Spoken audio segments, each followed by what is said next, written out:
Good morning. Good morning. And welcome to the 9th episode in our series of Sunday services entitled From Free Will to Freedom. 9th and final, I should say. And today we're going to be looking at two blessings, the last two blessings that we'll be dealing with, and that is the 5th blessing, which is blessed are the thanksgivers, and most importantly, of course, the 7th blessing, blessed is the Mother Earth. But before I get into that, let's do a little bit of a recap on what we've done so far. And I will say that it's been a real privilege to do my part in these presentations, because every time I go into these teachings, and I'm sure it's the same with everyone, the more I get out of them. And the honor and the privilege of going deeper into what our Master said about these different freedoms and blessings and putting it all kind of together, it's been just a wonderful experience. And I hope that you've gotten as much out of it as all of us who have been presenting these 9 sessions. And, you know, the more you study the teachings of our Master, the more it really comes clear just how important truth is. And, you know, we know it can be particularly difficult to get a handle on truth on this, let's face it, backward world. And when you find truth, it's so, so valuable. And I'd like to read a quote by St. Guling, a member of the spiritual hierarchy of Earth.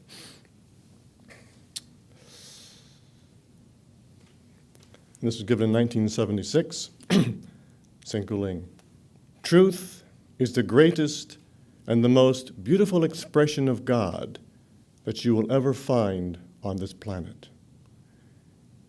Beautiful statement. And so when we study truth, we're studying God itself. And it's such a uplifting experience. And the more you allow it to come into you, the more it will uplift you. And just talking about the 9 freedoms at this point, it's such a wonderful thing that we have this path so clearly given to us by the Karmic Lord Mars Sector 6. And of course the first 6 freedoms are what we're dealing with and going through and following while we're on Earth. And each one will give its prize, if you will, as we go through it. And the first one, of course, bravery, gives its freedom from fear. Gives you freedom from fear. And fear, of course, is a very prevalent cause of unrest and pain and suffering on Earth. The next one, love, he says, gives, with few exception, all the basic freedoms. Freedom from hate, freedom from want, freedom from disease, freedom from war, freedom even from basic emotionalism. And then service gives freedom from selfishness. And as we get more and more selfless, it's like a weight comes off of us, the more and more selfless we become. And then, of course, the big one on Earth, enlightenment, gives us freedom from ignorance. And we're told that ignorance is, in fact, the only sin upon Earth. Then we get to cosmic consciousness, freedom from limitation. And it's so ironic, in a way, that to get cosmic consciousness, you have to virtually physically die. And you're in this tight state of virtual conscious death. And yet it gives as its freedom from limitation. Fascinating. And then finally, of course, ascension is our ticket off the planet, and that is freedom from rebirth. And it's a beautiful, beautiful path indeed.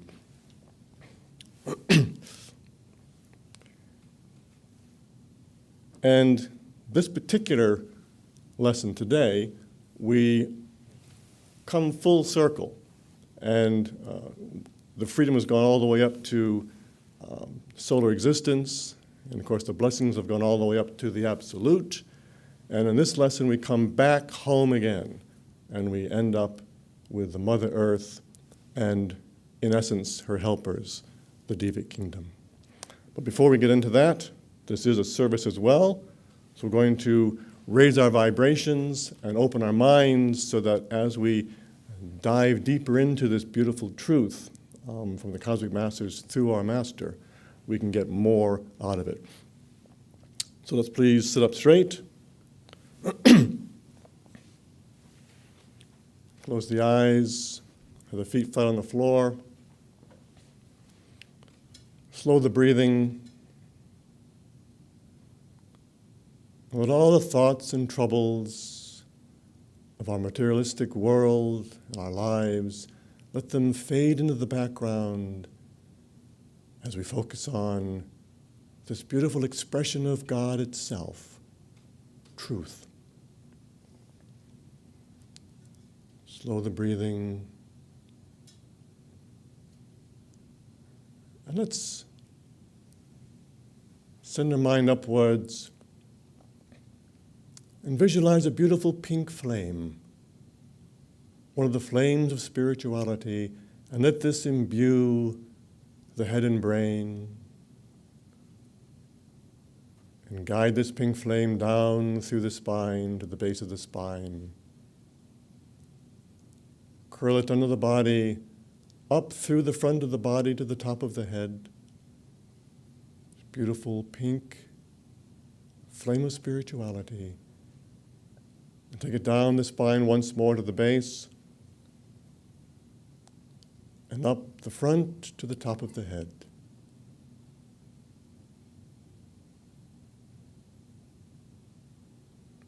Now detached from this visualization, and as a balance, let's think down to the wondrous Mother Earth, the beautiful Planetary Logos, who holds herself back to give us a space refuge and so much more. And humbly request from her, her violet flame of transmutation, let it flow upwards through the feet and legs, through the body and aura, upwards high above the head. Let this beautiful velvety violet flame enter into all aspects of your being, every cell, every atom, every part of you.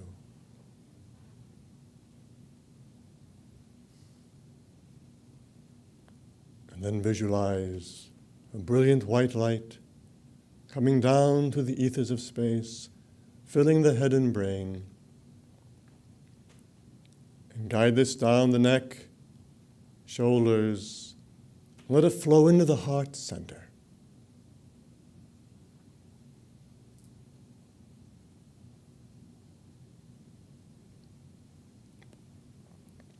I'll stop the mudra for mantra if we've been given this, and join together in this holy mantra again if we have been given this mantra. Otherwise, let the hands be open on the knees and let the power flow through you.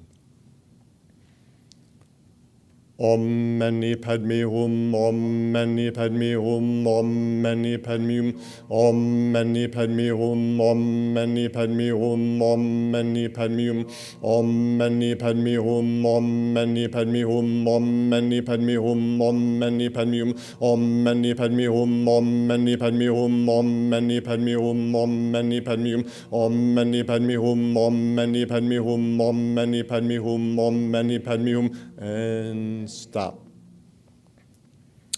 Let's raise our hands for a moment. And join together as I say a prayer for our Master. O divine and wondrous Parabrahma, we ask at this time that thy holy blessings flow to our beloved spiritual Master, His Eminence Sir George King. Fill this one with thy love, thy light, thy healing power. We thank this wondrous avatar who came amongst us. We thank him now for coming to our world and for giving to us this great expression of Almighty God in the form of most valuable truth. And he gave us so many tools to use this truth to further the great cosmic plan on earth, indeed, to help bring in the new age for our world. Almighty God, as we thank this wondrous cosmic master, we also ask for help and guidance that we might follow his mission to the very best of our ability. Om Om Om. It is done. Thank you all.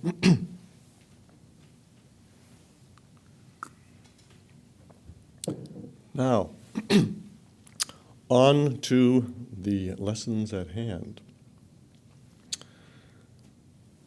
Now, the Mother Earth, of course, is a planet. It could be called a planetary logos. And it's, in essence, kind of a half step beyond the ninth freedom.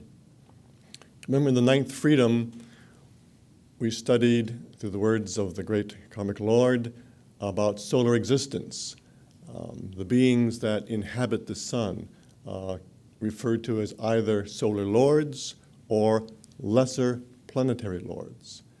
And I'm asked to tell us, one of the commentaries, that the next step, of course, is a planetary lord.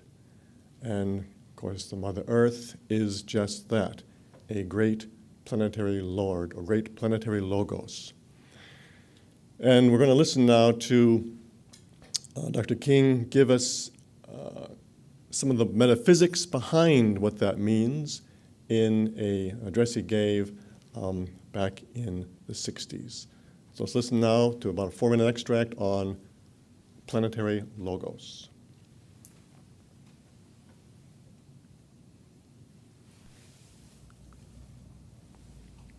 We know in occult work that as it is below, or if you like on earth, so it is above, or if you like on the higher spheres.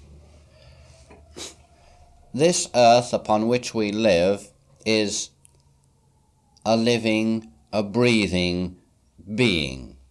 It is a conglomeration of minerals which constitute its physical body,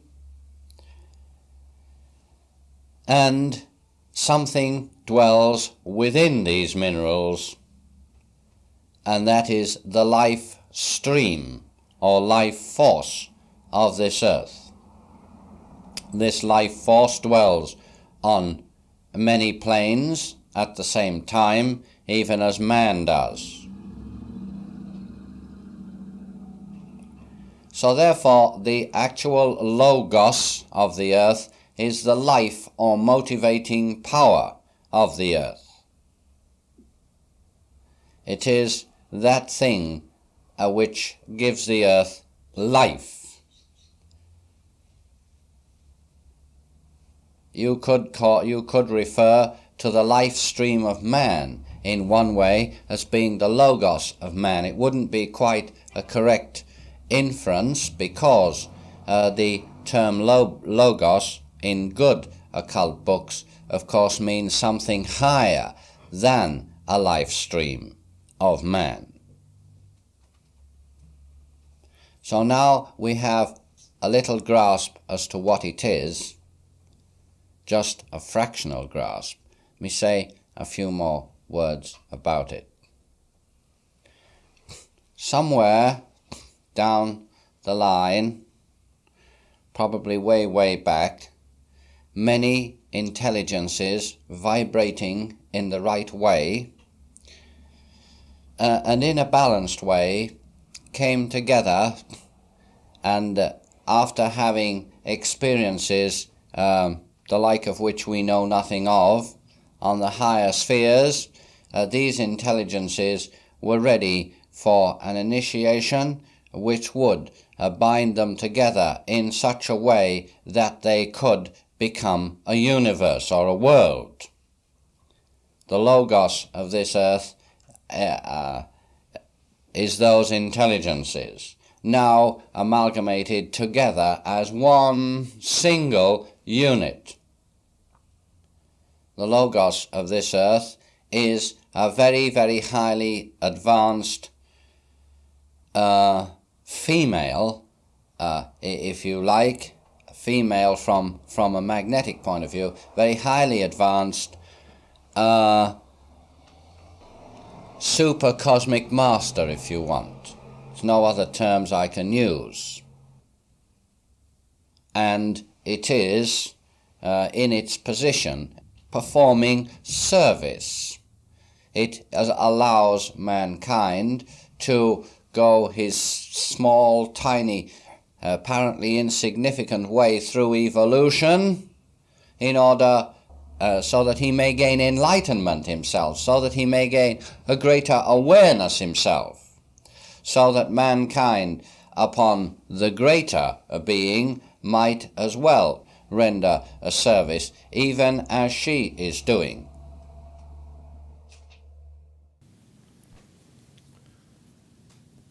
So here we see what we've learned throughout our study of the freedoms and the blessings, that as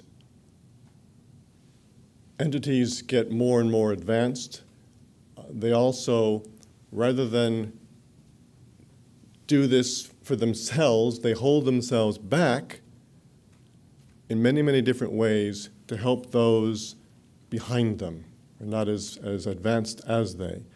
And so here we're coming back back home virtually. And so these beings on the sun, as we learned last time, some of those experiences are going to receive advanced initiations at the central sun of the galaxy, and going into meditation for hundreds of thousands of years. And that's just to become a solar lord. So that after who knows how long as a solar lord, certain number of them, we don't know how many, come together to form a logos of a planet. And indeed creating this miniature universe for not only mankind, but so many other beings to gain experience. But as we will hear shortly, the Mother Earth took on an even more difficult task with mankind.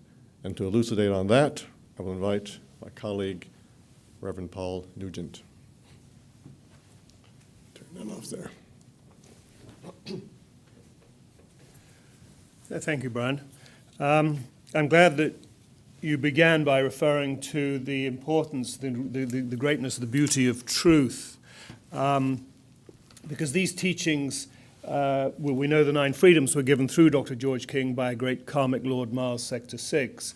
But some of these teachings that we're going to look at today, specifically referring to Maldek, the previous planet we inhabited in this solar system, we only know about through our master's ability to read the truth of God in the Akashic record, which is where everything that's ever happened is held in that Akashic record.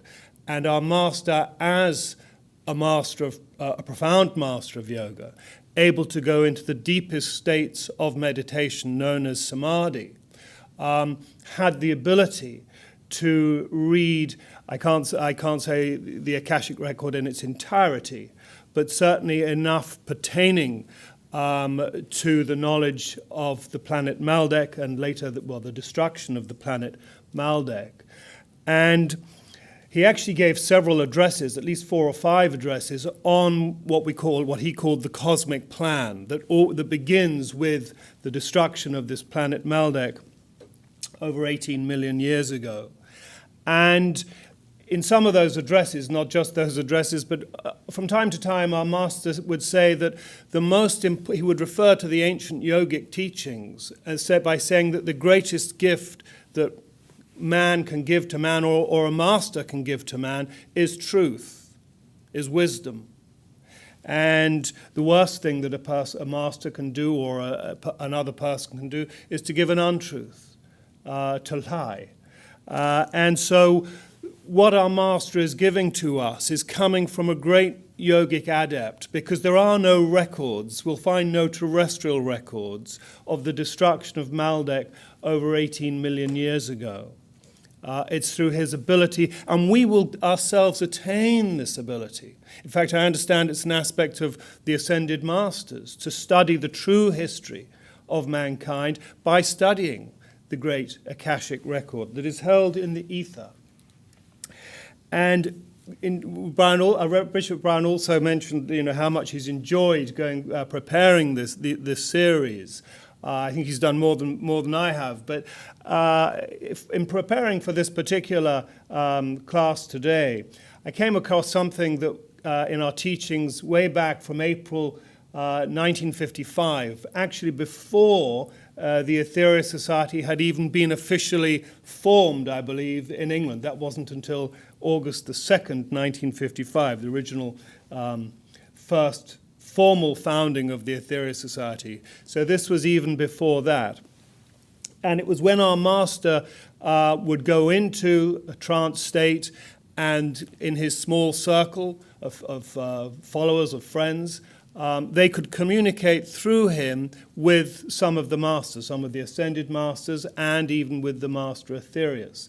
And I came across this, and it really sort of struck me in terms of this whole subject of Maldek and Atlantis and everything else. It's actually April the 16th, 1955, and the questioner says, "What is the language your advisor is speaking?" And the answer that comes back is, "That language is a language that you know, madam, perfectly, was used on this earth about 120,000 years ago in Atlantis. But unfortunately, you people have forgotten it. It is a very useful language, inasmuch as it can be spoken by an ordinary earth larynx without doing any damage to the ether. I could not speak my own language through this larynx, because if I was to make certain of my sounds, I may wreck this hall, the ether being as delicately balanced as it is, so that language is a useful one for that purpose." And what that obviously illustrates is the absolute subtlety of everything, in point of fact, and even language, sound, impacting the ether. And so in absolute stark and direct contrast with that, what must have been the significance and the consequence to the ether of the destruction of a planet? How that completely disturbed and the whole etheric balance within this solar system, even as an aspect of this galaxy. It also reminded me of a little very quick, brief personal story relating to the impact and power of sound, because there the answer of the Master Aetherius, I presume, was saying that even aspects of his sound could wreck the hall. I remember many years ago I was at an outdoor theatre in London, in Regent's Park. It was a little amphitheatre, and I was seated right at the very top of that open-air amphitheatre. And I was holding a glass very similar to this one in my hand. Fortunately, it was empty. And suddenly, the glass that I was holding shattered into hundreds of pieces, tiny pieces. It was like a pistol going off. And it was extremely embarrassing because everything stopped, even the play stopped, and everybody turned in my direction. It was extremely embarrassing. I didn't know what had happened except this glass had completely shattered. And my way of understanding that is that one of the sounds from one of the actors on the stage had gone round this amphitheatre and wound up in my glass. And so such is what the master, I can fully relate to the impact that sound can have. But again, just consider the impact of the destruction of a world and how that affected this whole solar system. Because this is what we know, one of the things we know about Maldek. It was destroyed by those who are now, the majority of those now inhabiting this earth, terrestrials.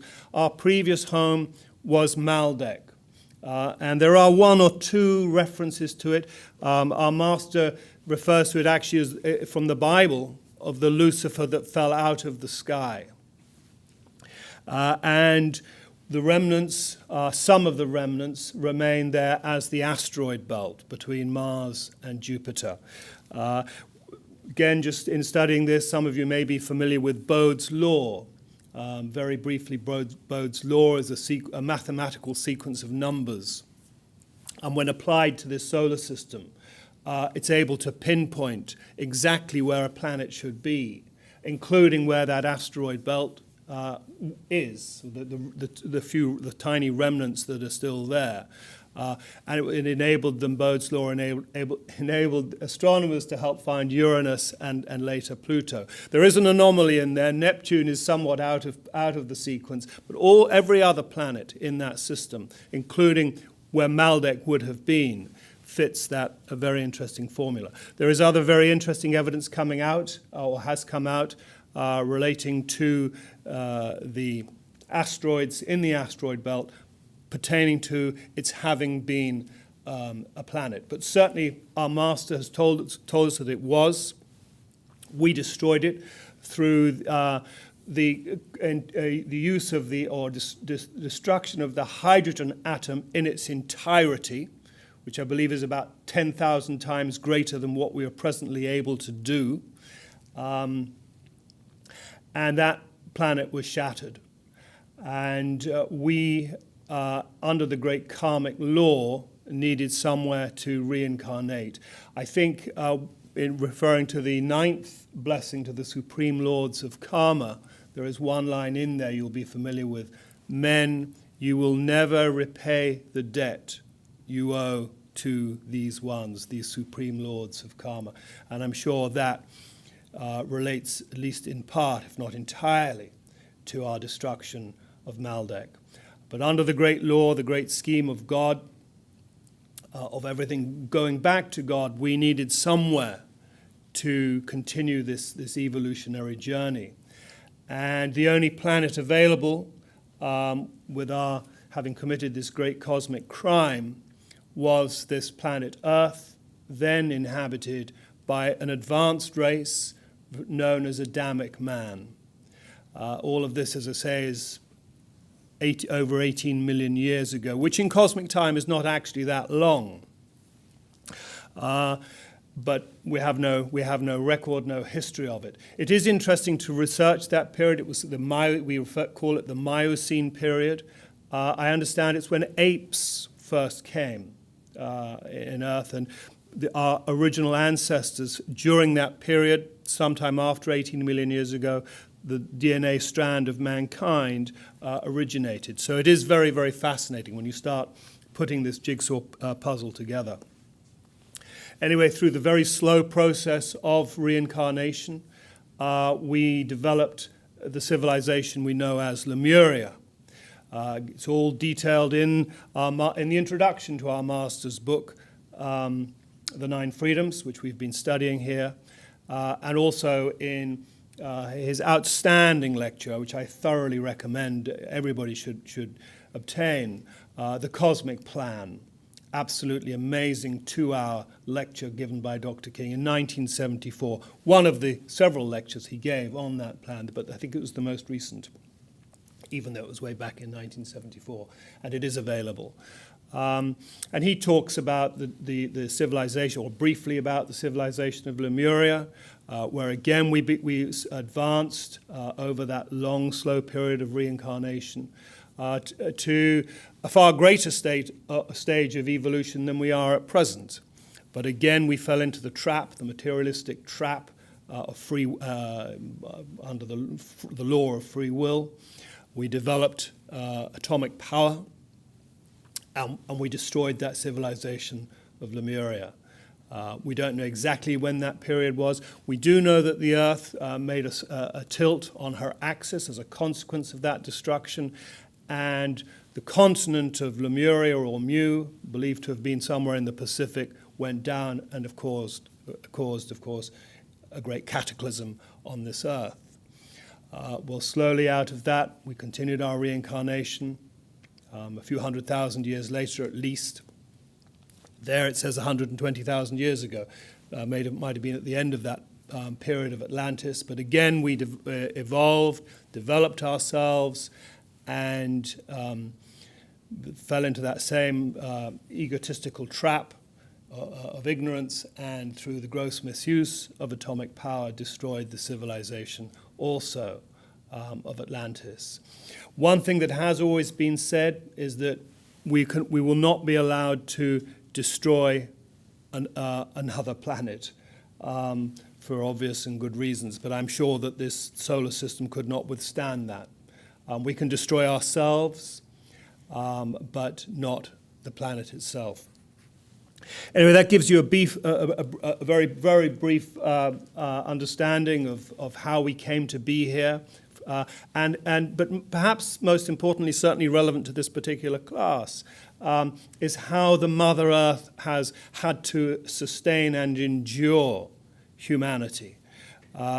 This as I say, cosmic criminal, destroyed a brother-sister planet, presumably a brother planet, within our own solar system. She witnessed this. The whole solar system, no doubt the whole galaxy, witnessed that destruction that impacted the whole solar system and caused a delay in the whole solar system's natural process of evolution. Just as we are through the 9 freedoms on this process of evolution, the whole solar system, the whole galaxy, the whole of creation is in this process of going back to God. And that situation of Maldek withheld that natural evolutionary process of our whole solar system. The more I study Maldek, the more I try to study it, the more I certainly think about it, Maldek was the great game changer.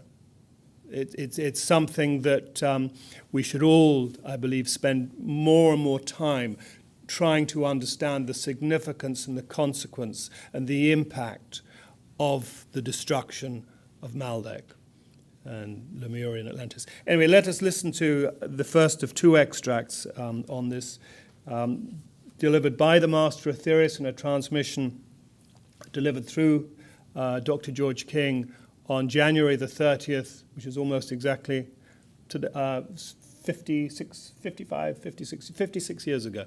January the 30th, 1965. Let us listen to this. It's about 4 minutes in length.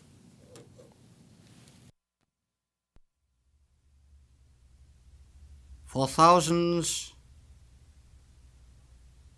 of years,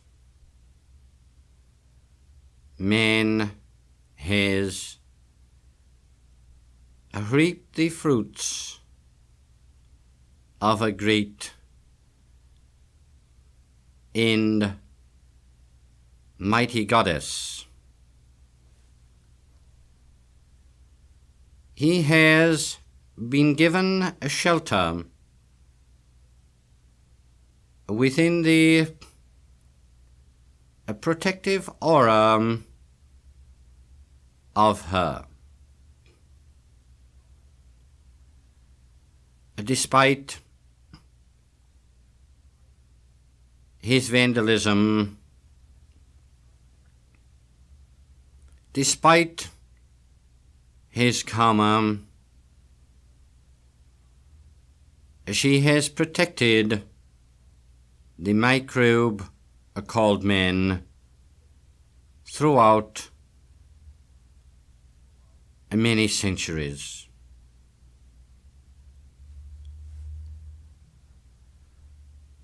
There was a time when, just after the fall of Atlantis,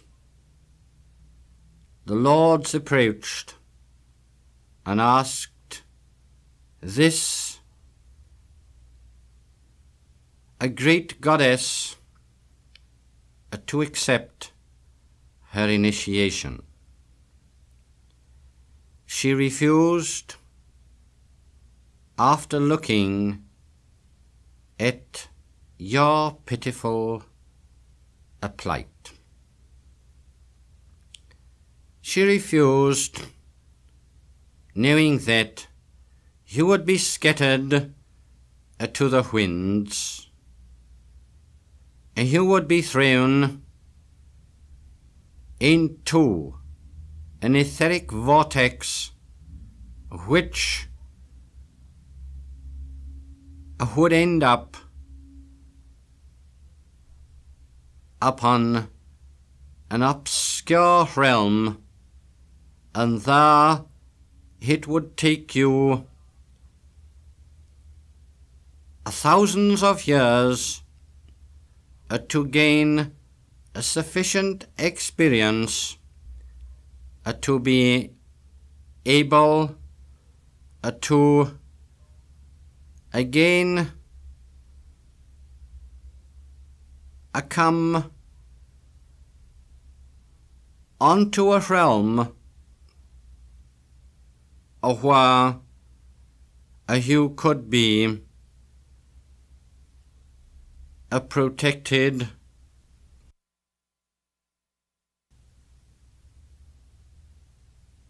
even when, as oft times you did, you scarred her body with wounds, she still put up with you. A demonstration of divine tolerance, if ever you want one. A demonstration of great spirituality, of humility beyond the conception of even the greatest among you. Sacrifice,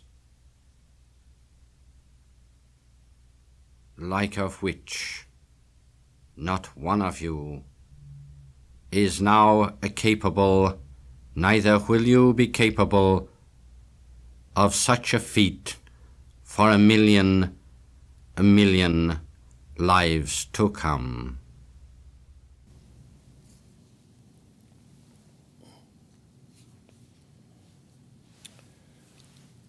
Well, in there, of course, the Master Aetherius refers to this initiation which the Mother Earth was due. Again, just very briefly, but the whole of creation is going through this evolutionary process of going back to God. I think it gets more and more magnificent and amazing, all very useless, weak words, the more one evolves. Remember from the 12th blessing, not even the supreme lords of all creation, who are the gods of the gods, can do justice to the picturization of the magnificence of God. This is the journey we are on. But Maldek changed things in our own solar system, the destruction of Maldek, mankind, and the Earth was forced to withhold an initiation which she had rightfully earned. Likewise for ourselves, if we want a similar kind of example, as we progress, we will eventually attain the initiation of ascension. The Mother Earth had reached something in her own way, something presumably quite similar to that, but she could not, or withheld it, because we would not have been able to withstand it. But again, under the great karmic law, there becomes an end to sacrifice and suffering. And that point in time had been reached. It's why these times we are now living in are so essential, so critical, and also so exciting. Because that moment in time has come. It's, I think just about everything in the Aetherius Society's teachings led up to the great initiation of Earth. and everything else has followed on from the initiation of Earth. It was the greatest date in the history of this world since her inception as a planet, was in the Christian numerology, July the 8th, 1964. It's a day which in the Aetherius Society we revere above all others. It's the holiest day in our calendar. We stop everything else that we're doing and we come and pay our devotions to the Mother Earth and this great initiation which the great lords of our solar system orchestrated. The chief among them being the karmic Lord Mars, Sector 6, who of course gave us the 9 freedoms. And a tremendous infusion of energy was given to the Logos of this earth so that she could either release this at once or gradually release it. It's evident at this moment in time there's a gradual release, and there are missions of the Aetherius Society that are assisting with that release of energy. And this will enable the Earth to take her rightful place after hundreds of thousands of years, if not after millions of years, take her rightful place. It's interesting to note, just as a side note, 5 years after the initiation of Earth, in 1969, the initiation of this whole solar system took place, as reported by the Master Aetherius through Dr. George King. So as I say, it wasn't just the Earth that was impacted, this whole solar system was impacted in its evolutionary journey within the galaxy, all of which is making its way evolving towards a supercluster of galaxies known as Laniakea. That's another subject in itself, immeasurable heaven. So let us listen to this second extract from the same transmission given by the Master Aetherius on January the 30th, 1965.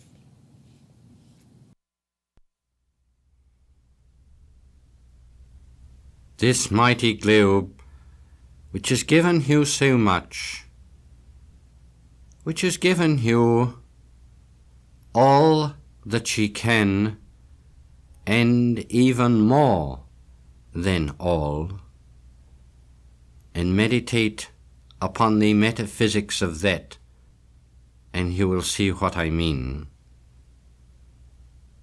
She is now soon due a form, a change. The great lords have declared beyond all argument upon her part that the change must come, and as sure as God is all existent, it will come.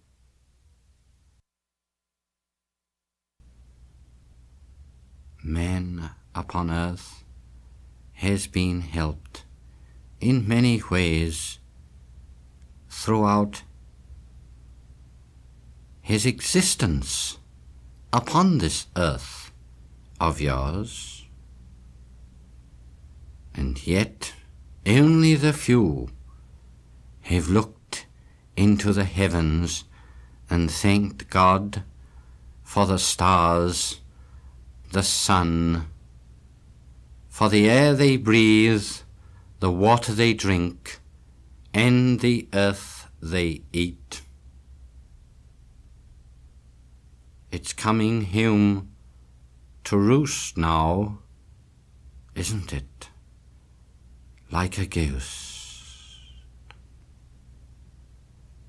Oh yes, it will come like a ghost. For this is the hour of truth. When she had her initiation, she took within herself great and mighty energies. Stupendous powers were manipulated by that a great being, Mars Sector 6. These powers now lie within Terra.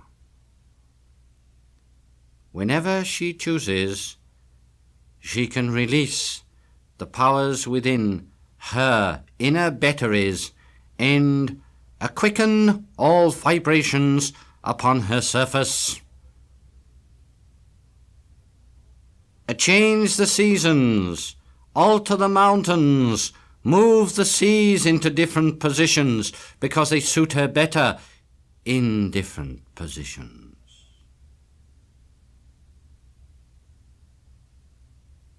She won't choose to do this herself, you know, but one day the gods will speak. And when they do, the change will come.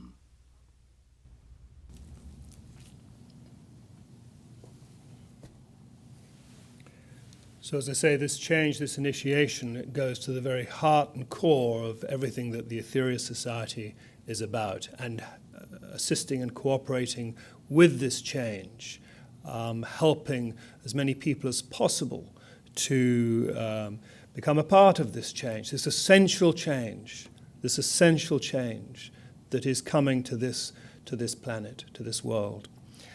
Now let us please adopt the mudra for mantra as we continue our service. If you've been given this, and if you haven't been given the mantra, then please just remain silent and allow the power to flow through you. Om Rama Om, Om Rama Re, Om Rama Om, Om Rama Re, Om Rama Om, Om Rama Re, Om Rama Om, Om Rama Re, Om Rama Hum, Om Rama Re, Om Rama Hum, Om Rama Re, Om Rama Hum, Om Rama Re. In the light of learning about Mother Earth, what she has sacrificed for mankind, I think it's only appropriate that we now do a blessing to the Mother Earth. So let's all please raise our hands, open our hearts, and join together in the heading, and then listen to the words of the Master Jesus in the short extract of the blessing. And as we do, send out our love and light to the Logos, this wondrous planet Earth.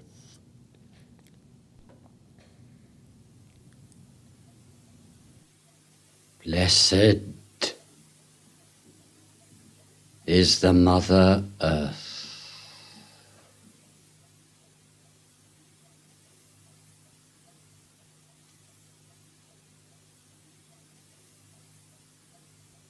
Blessed is she who, in sacrifice, has made a space refuge for you all.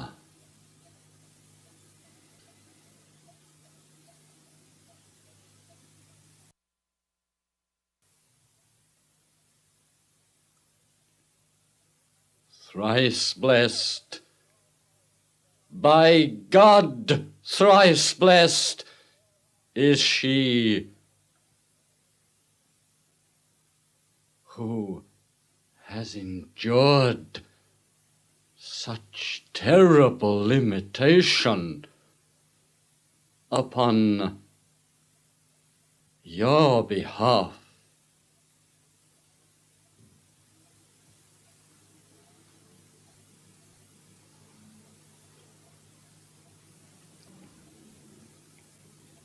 And yet,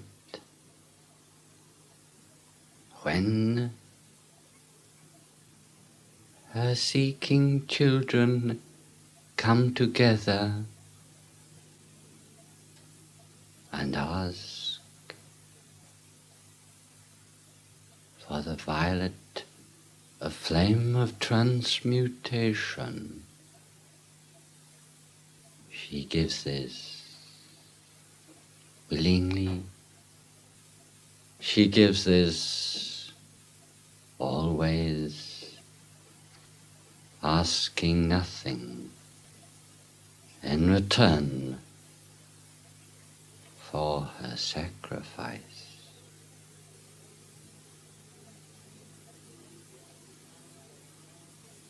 You are commanded to think of these things and spread them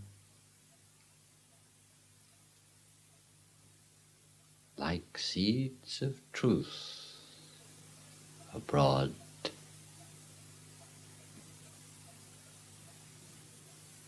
Then, dear friends, you will be helping the Great One in the limitation she has accepted upon your behalf.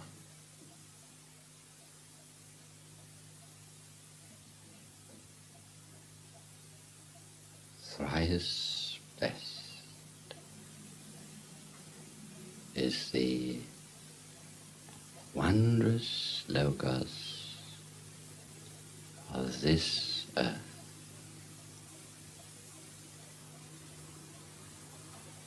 In the now and by now.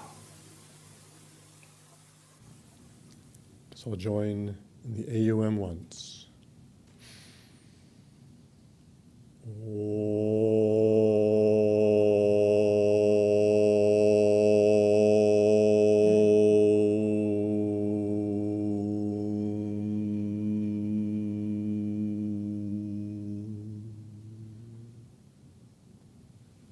It's done.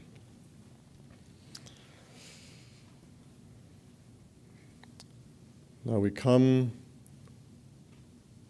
to the last blessing that we will be studying, and that is the fifth blessing.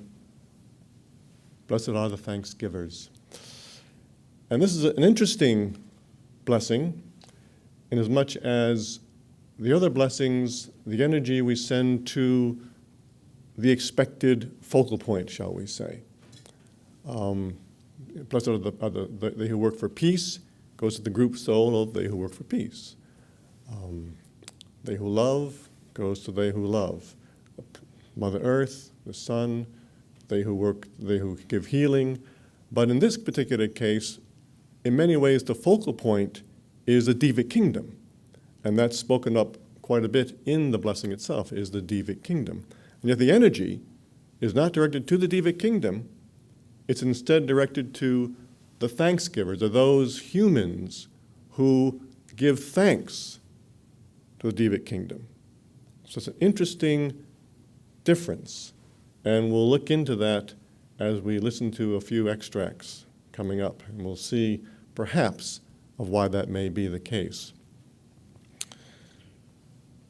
But the thanksgivers themselves, we heard from this earlier extract by our master about a logos of a planet, the Mother Earth. She creates, or the logos creates, virtually a universe, a miniature universe.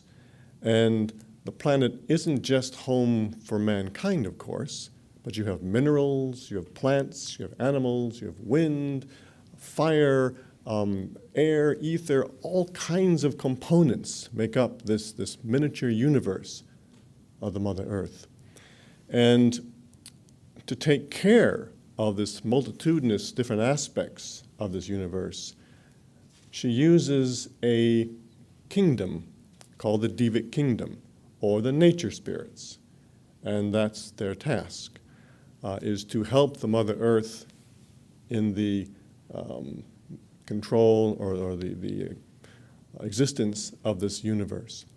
So I've chosen 4 short 1-minute extracts from Dr. King's lecture on the Thanksgivers. And through these 4 short extracts, I think we'll get a better idea of who the Devic Kingdom are and why we send our energy to the Thanksgivers.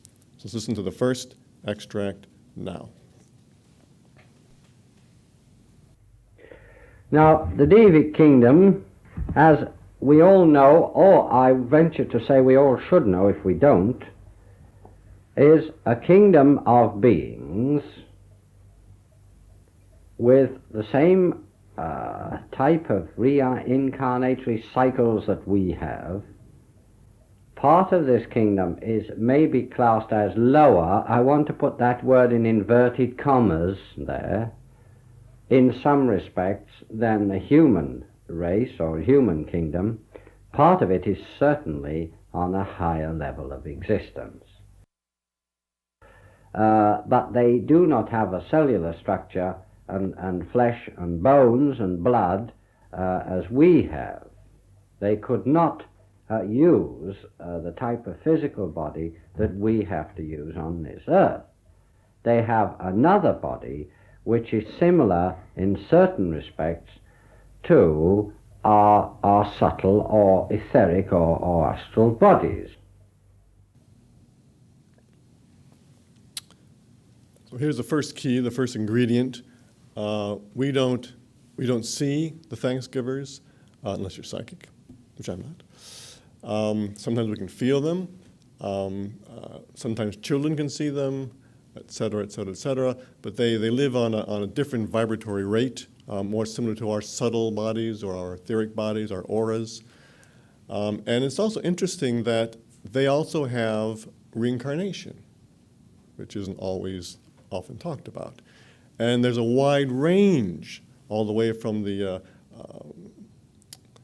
elementals, the fire elementals, the water elemental, etc., all the way up to mountain divas and storm divas and the diva of the sea. So there's a wide range within this kingdom. But we don't see them, which is a real problem for mankind at this point, which we'll get to. But let's now listen to the next short extract, which explains a bit more of what they do.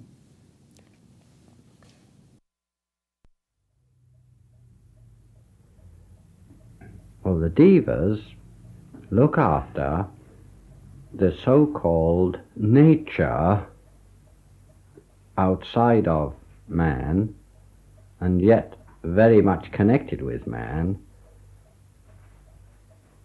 so that life may express itself through the millions of different forms from the mineral kingdom way up to the weather kingdom, or the air kingdom, or the ether kingdom even, can express itself in all these different ways in order to gain experience. That's the job of the devas. And those people who send out thoughts from their minds this time to the devas in this respect help them a very great deal, as well as sending out thoughts from your heart. Thoughts from your heart is called the energy called love. So here again we see what the devas do, what the nature spirits do. They're helping the Mother Earth give experience to all these aspects of God, minerals, plants, etc., all these aspects of God to evolve, just like we're evolve back to God. And so they're helping the Mother Earth be this platform for experience of God itself. And we also start to see that we're expected to help the devas. Unfortunately, most people don't know that they exist. That's a problem. So let's go on now to the third and get a real good idea of the problem at hand, shall we say. So let's listen to the third extract, please.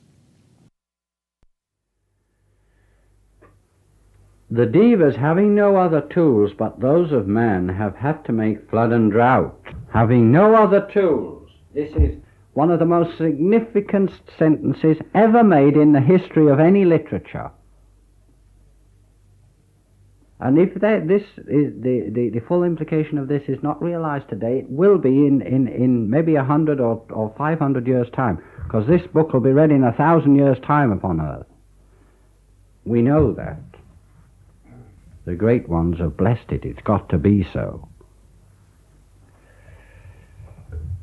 So, here we have the great limitation. Because of this limitation, it makes it all the more important why we should turn the streams of energy towards the devas, energy not conditioned by our wrong thought and action. So before we can do this, we've got to be pretty good living people anyway. And then when we are good living people, we've got to be very active people by contacting this energy.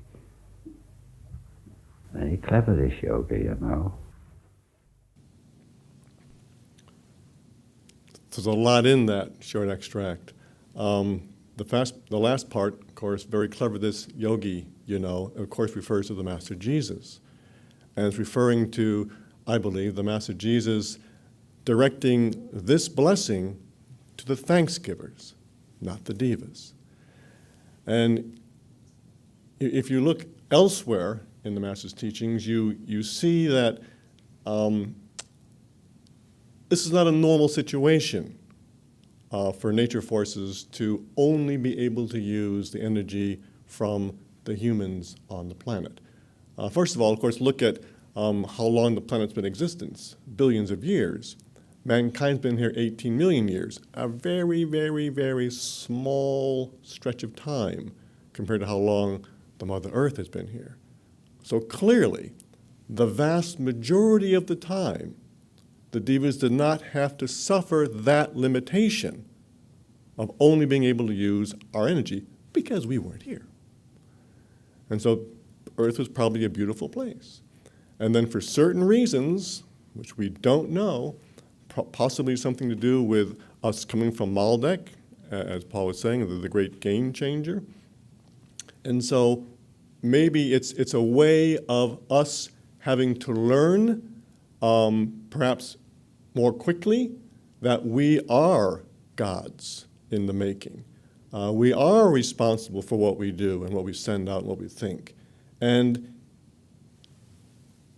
we're trying to be shown very definitely that if we send out bad energy, not only is it bad, but it's bad almost immediately with your weather and all this kind of things. It happens much more quickly. And you can also start to see that it becomes very, very important, the relationship between the devas and mankind. The devas know all about mankind, and we're told several of places by Dr. King that, especially the lower devas, the gnomes and the fairies and whatnot, they don't like us very much. Can't blame them. They don't like us very much, for all kinds of reasons that you can imagine. And we don't even know they exist, most people. And even those who do know don't spend a lot of time thinking about it or worrying about it.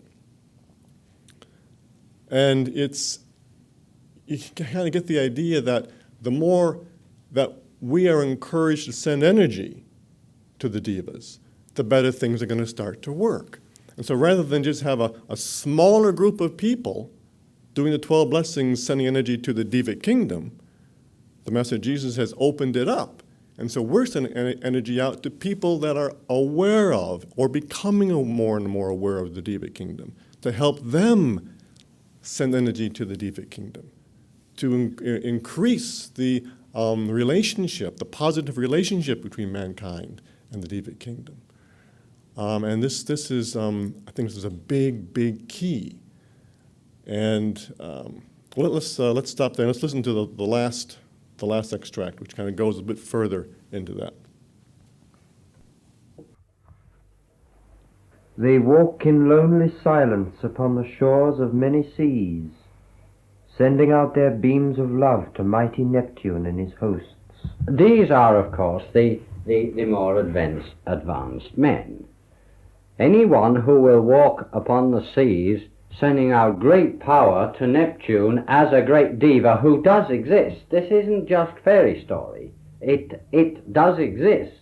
Anyone who will do that must be conscious of, one, the existence of an all-pervading cosmic energetic force, and number two, be conscious of the existence of Neptune. For anyone who does this would be an advanced being. And if tomorrow any of you people do this consciously, you will be advanced people tomorrow. So here again you see this idea of strengthening the relationship between the Diva Kingdom and mankind. And it's throughout our Master's teachings and in this blessing. Many lines in the blessing, of course, are talking about the Diva Kingdom. And here the Master is saying that, you know, he wants you, and the Master Jesus wants us to realize what the Diva Kingdom is doing for us. They want us to thank the Diva Kingdom, to send them energy, to be aware of them. You know, the thing about the 9 freedoms and the 12 blessings, it's taking our truth, because without these teachings, we are living a very one-dimensional life.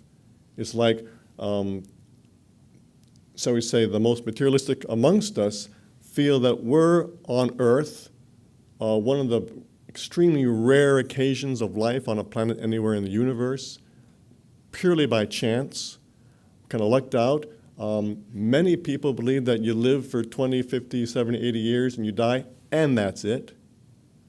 Very, very one-dimensional outlook on life. And our civilization is built upon that. But once we start opening ourselves up with this kind of truth, it's huge. There's reincarnation, there's the divas, there's life beyond Earth, there's the other realms, there's the living galaxy and the living sun, and it goes from here to like,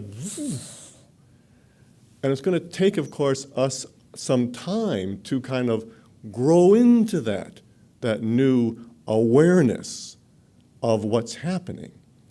And one aspect of that is an awareness of the Divic Kingdom. And he gives an interesting story in this one of these lectures that he gave, where he was talking about sometimes the divas don't like you, and so the question said, well, how do we get rid of them? You know? And he got a chuckle out of that. Well, you can't just get rid of them. You can't kill them off. You know? Very a human thought. Just knock them out. You know? He said, no, you've got to, you know. And they said, oh, okay, should we send them love? Well, you can send them love, yes, but I would go further than that. Talk to them. Find out what the problem is. There might be a problem that you can solve. You know. And then they said, well, how do we do that? I said, well, that's a big question. But then he gets across the idea that do the best that you can. Try and feel them. Try and talk to them. Because they're in all of our homes.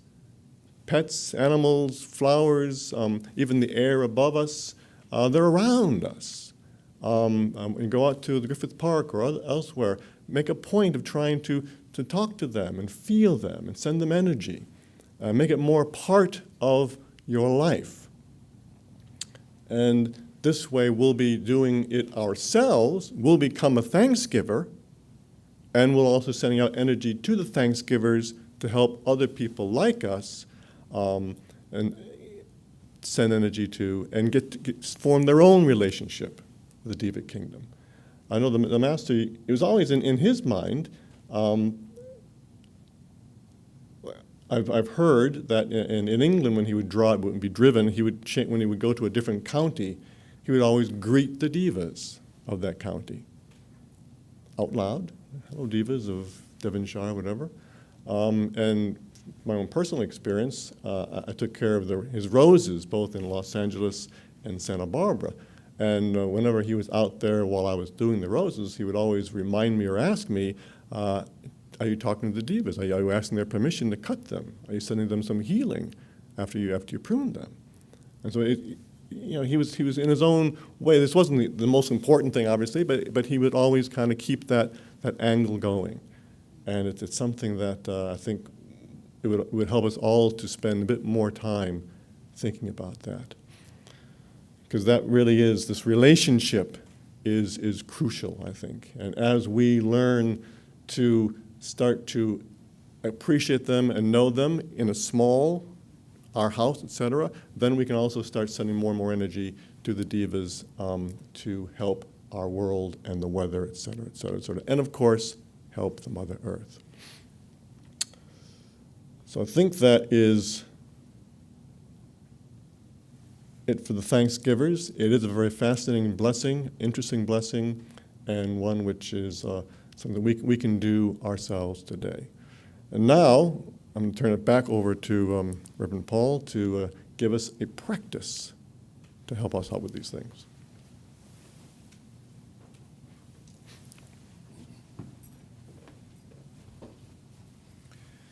Yeah, thank you very much, Bishop Brian.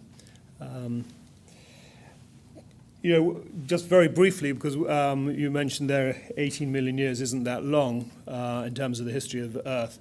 I can give you a very good way of understanding that. At least I think it's a good way of understanding it. And that is, if you think of the life of the Mother Earth, which is about 4.5 billion years, I think,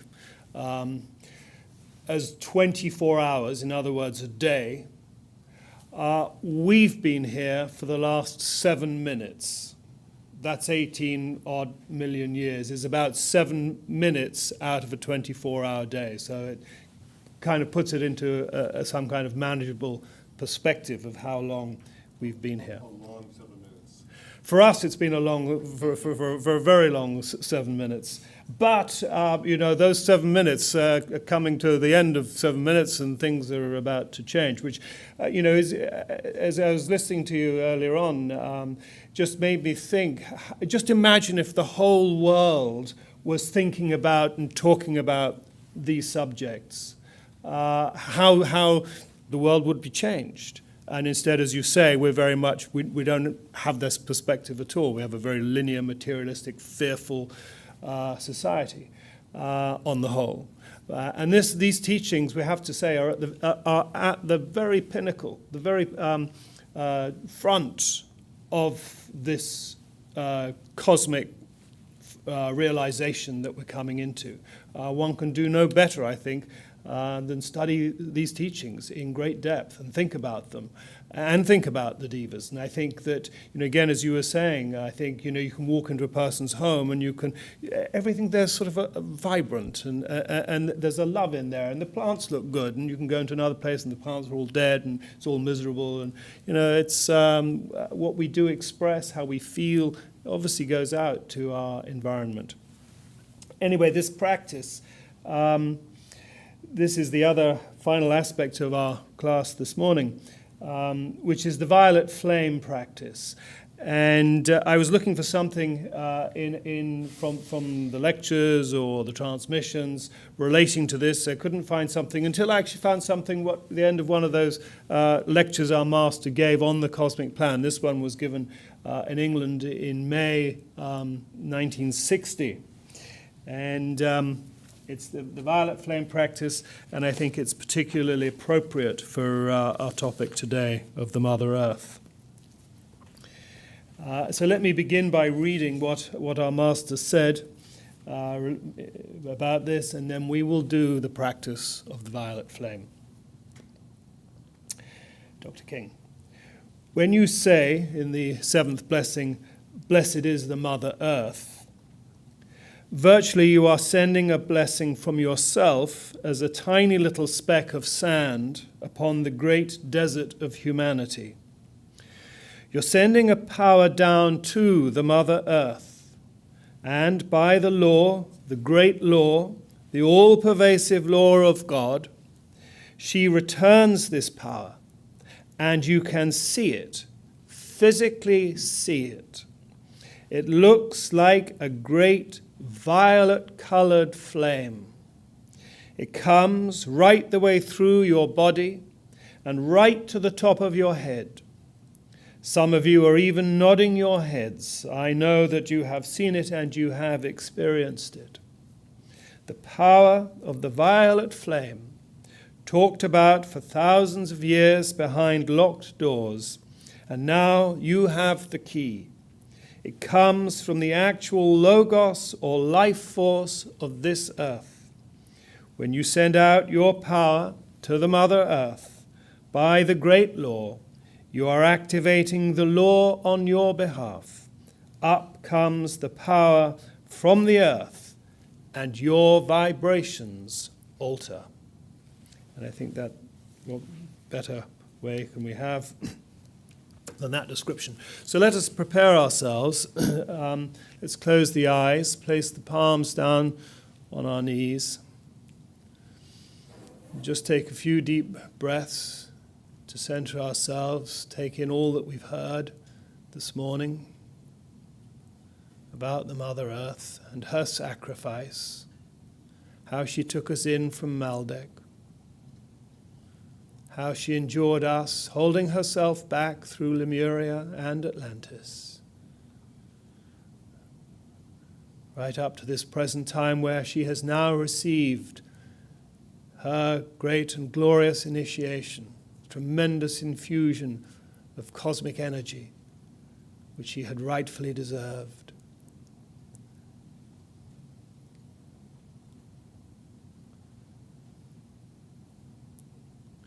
Where she stands on the threshold of a great change.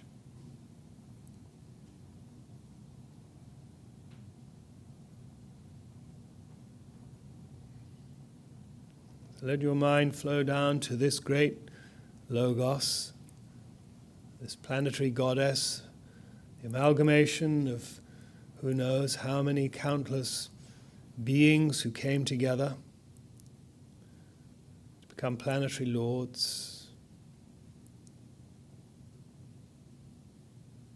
of this earth, making their journey with all life on this earth through evolution.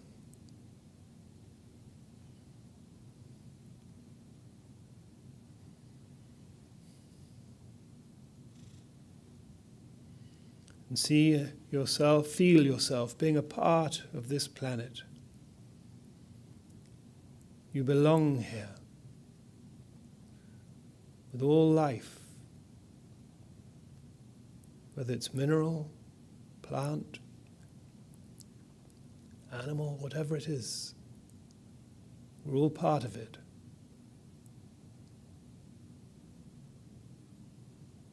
And the energy, the vibration is one of great love.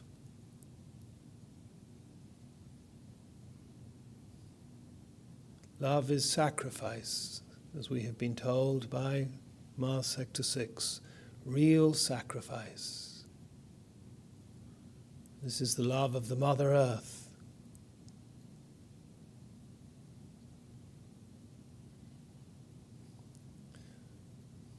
So let us now send our minds down with thankfulness to this great planetary Logos. Let's raise our hands. O wondrous mighty God, we send our great love now to the Mother Earth,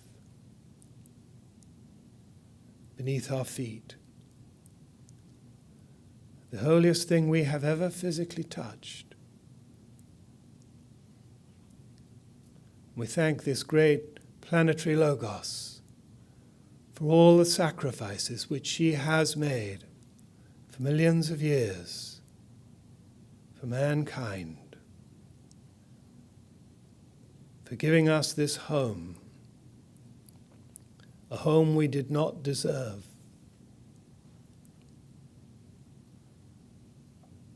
for sacrificing herself and even more than she can give.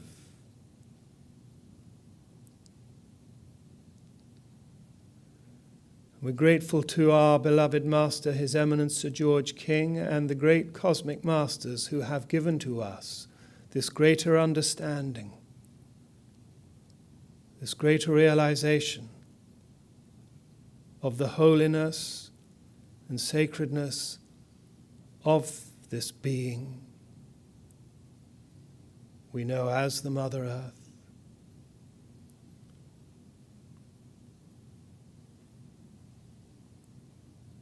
And we bless her for taking this initiation.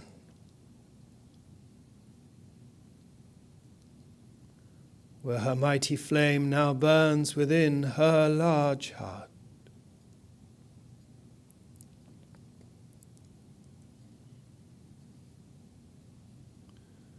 And as we send our love down to this great goddess, allow her all-transmuting violet flame to come up through your feet, and right the way up through and around your body, right the way up to the top of your head, filling your body and aura with this violet flame, and take it even higher, above your head, as high as you can visualize. See it flowing through you, flowing out through the palms of your hands, out through your heart center. She offers this willingly, asking nothing in return for her sacrifice.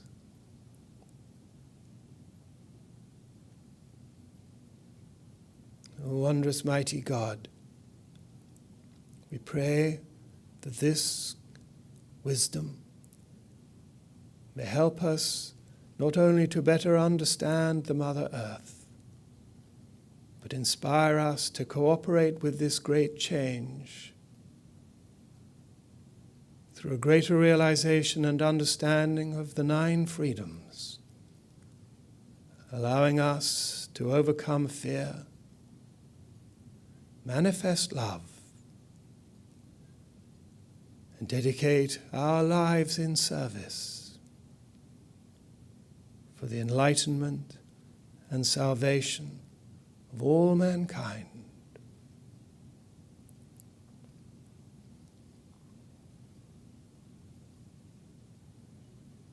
Let us join with the holy word once.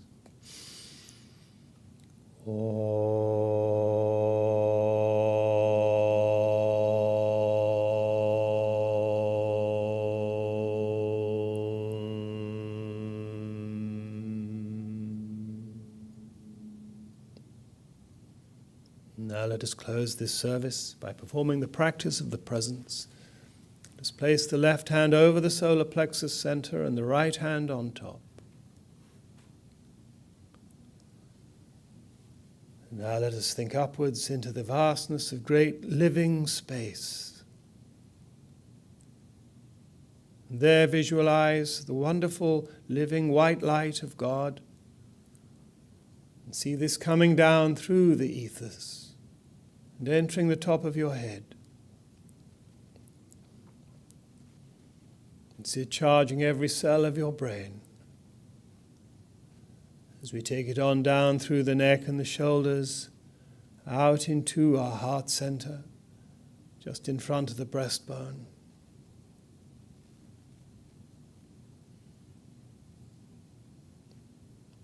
And again, in humility, let us request of the Mother Earth, her all-transmuting violet flame. See it again coming up through the feet, the lower part of the body and the aura, out into the heart center.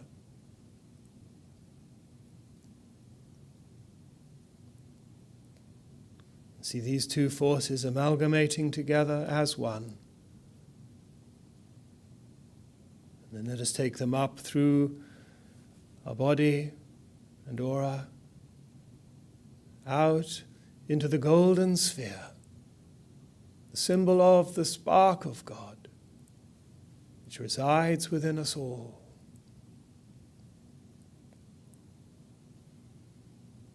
And allow its golden radiance to flow down, filling every aspect of your being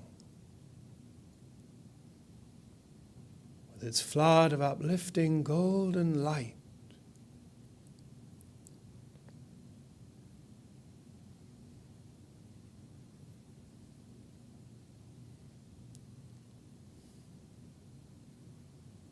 Let us again intone the holy word once.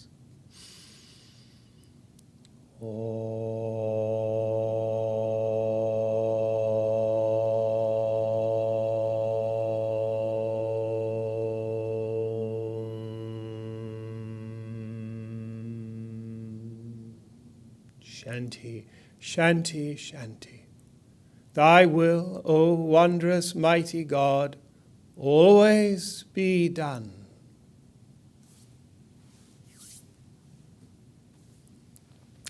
Well, thank you very much. It brings not only this class, but this series to a close. And I'd like to thank, on behalf of all of us, the directors and synod here at the church, I'd like to thank our bishop, Right Reverend Brian Kniep, who conceived this series of classes and pushed it forward. And I think it's been not just wonderful to take part, but it's been a great collection of knowledge and information that we would not normally or otherwise have put out. And this will be available via our website in hopefully the not too distant future. So thank you all very, very much for joining with us, and allow this wisdom to yes, even change you, take you forwards, take you upwards into a greater understanding of what this whole cosmic plan is about. Thank you.